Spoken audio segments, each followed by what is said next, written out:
Welcome back to the deep dive.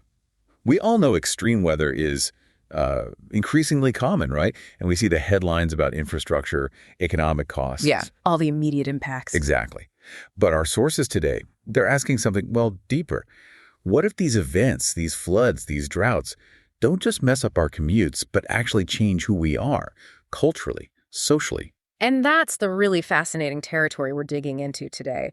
Our mission, essentially, is to look past the obvious damage, the physical stuff, and explore those cultural ripples. Okay. How does extreme weather shape, say, our rituals, our art, our economic habits, even our sense of identity? We're drawing a lot from research focused on places really feeling it, like fast-growing cities, particularly Hanoi. Right, and we should ground this right away.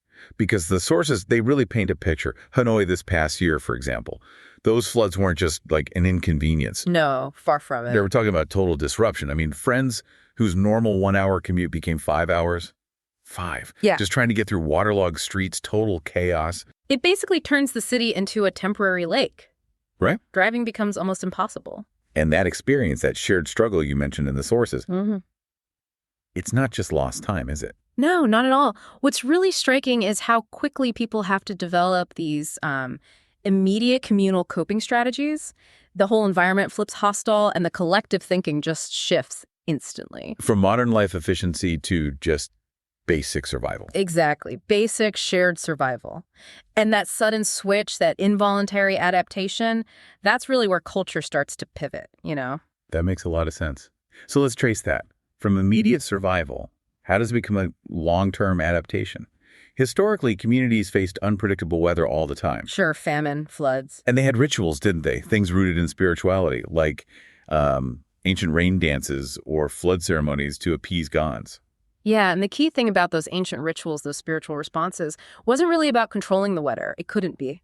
It was more about acknowledgement, reverence even, respecting the power and the sheer unpredictability of the elements. They were community acts. Communal expressions of hope. Expressions of hope, yeah, trying to invoke favor. It shows this long, long quest humans have had for finding some kind of harmony with nature. Okay, but those ancient rituals, they feel maybe a bit distant now. Mm-hmm. If we're still adapting, like the sources say, what are the modern rituals of resilience in a city like Hanoi today? What are these ingrained social norms taking the place of, say, a rain dance?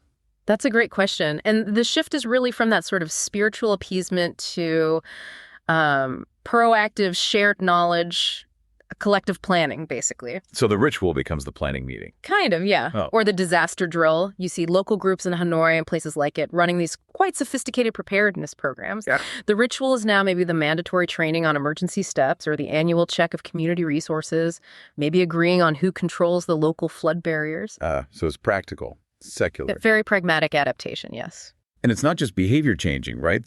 Sources talk about physical structures too, architecture adapting. Absolutely. That ingenuity gets baked right into the buildings. Cultural resilience becomes physical. How so? Well, in these flood-prone areas, you see homes deliberately built on stilts or raised foundations. It's protection, sure, but it's also like a cultural statement, a sign of determination. Okay. And public spaces might be designed differently too, with surfaces that let water soak through or hidden reservoirs.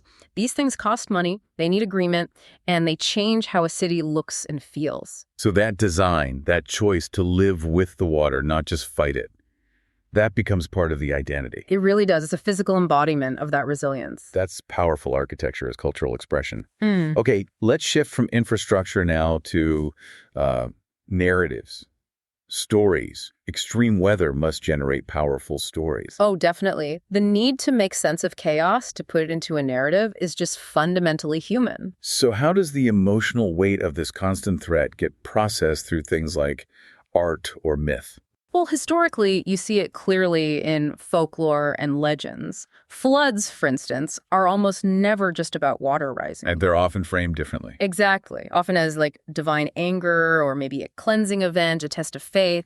These stories acted as warnings, maybe, or frameworks for understanding nature when science didn't have all the answers. And today, contemporary artists, writers, the sources mention they're channeling what's called climate anxiety.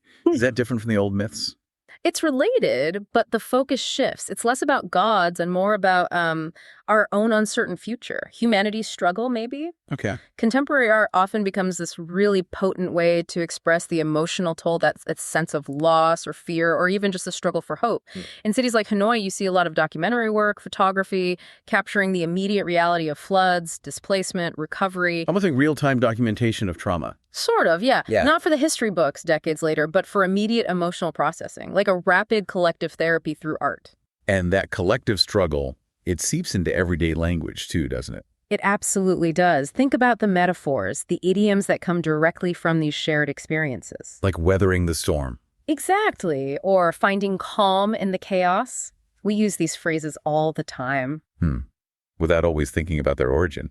They're like linguistic fossils of past struggles. They are reminders of shared endurance, but they also connect communities facing similar things globally.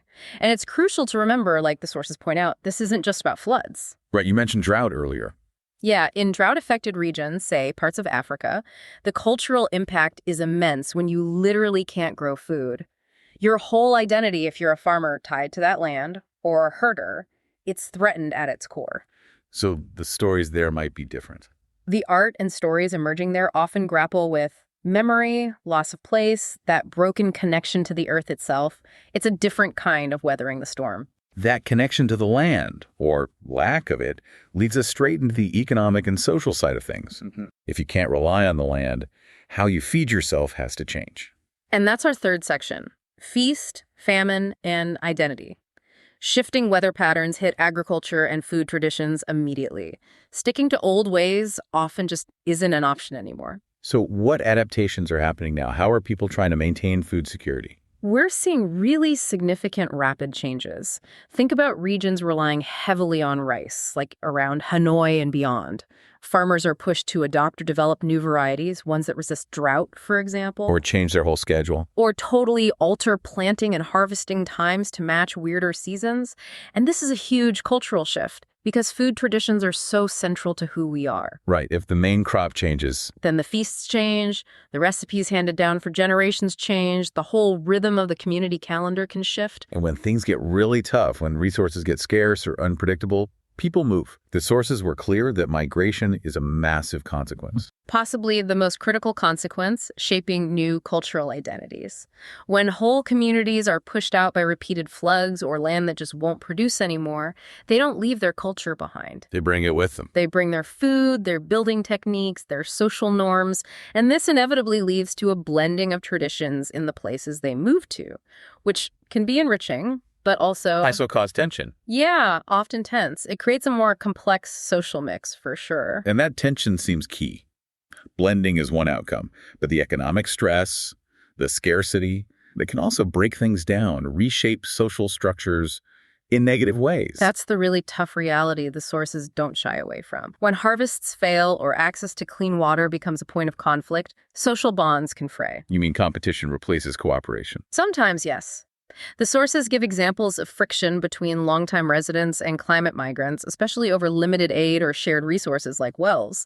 The environmental stress basically magnifies existing inequalities. So the community itself becomes a kind of climate battleground.